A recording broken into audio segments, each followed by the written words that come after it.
Pourquoi une telle tension en Méditerranée orientale ? Les ressources en gaz avérées ou supposées des fonds marins contribuent largement à raviver les conflits sur les zones de souveraineté maritime. Récemment, ce sont les relations entre la Turquie et la Grèce qui se sont envenimées, notamment le 10 août 2020, lors du lancement d'une mission d'exploration turque pour trouver de nouveaux gisements gaziers. C'est en pénétrant dans une zone dite économique exclusive de la Grèce que l'incursion du navire turc de prospection sismique l'Oruç Reis, escorté par des navires militaires, a aussitôt fait réagir Athènes et placé ses troupes en alerte. Pour comprendre la situation actuelle du litige gréco-turc, il faut revenir sur l'accord bilatéral entre la Turquie et la Libye, signé le 27 novembre 2019, qui prétend délimiter un partage des eaux.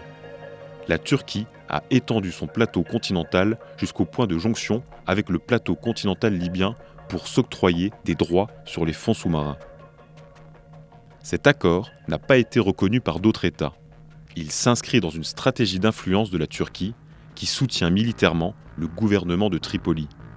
Les tracés ignorent donc totalement la souveraineté de la Grèce au large de la Crète et de Rhodes et n'ont aucune chance d'être validés par l'ONU. En réponse aux récentes incursions turques, Athènes a lancé des manœuvres navales auxquelles ont répondu des exercices militaires turcs accompagnés d'une surenchère de menaces entre la Turquie, la Grèce, Chypre, mais aussi la France, voire l'Union européenne, jusqu'à l'annonce par la Grèce, le 12 septembre, d'un important programme d'achat d'armes, comprenant notamment 18 avions de combat français Rafale.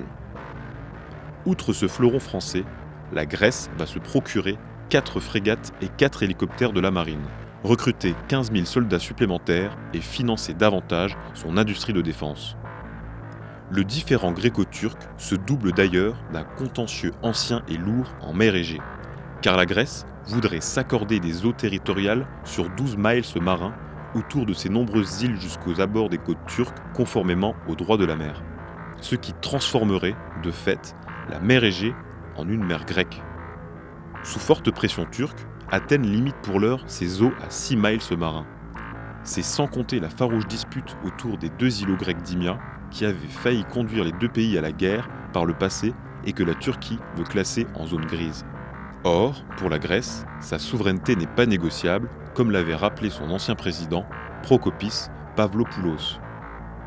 Depuis quelques années, chacun place ses pions sur l'échiquier de la Méditerranée. Les navires de guerre américains, français, turcs et égyptiens patrouillent dans cette zone. Sans oublier Israël et ses voisins, la Palestine ou le Liban. Parmi les fonds marins, richement dotés en nouveaux gisements, il y a ceux de Chypre, une île au cœur d'un vieil affrontement entre Athènes et Ankara. Depuis l'annexion du tiers nord par la Turquie en 1974, l'île est divisée entre la République de Chypre au sud, à majorité grecque, et membre de l'Union européenne, et la République turque de Chypre du Nord, reconnue par la seule Turquie.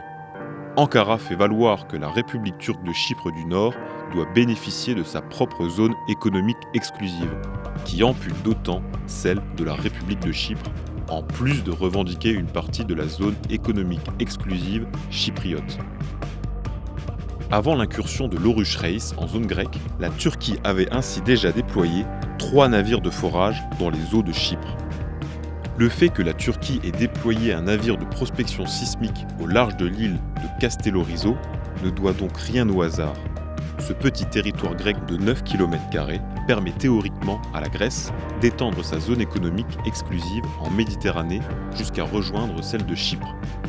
Mais l'île est située à 2 km des côtes turques et ne devrait donc, selon Ankara, donner aucun droit à la Grèce sur les ressources des milliers de kilomètres carrés de mer qui l'entourent.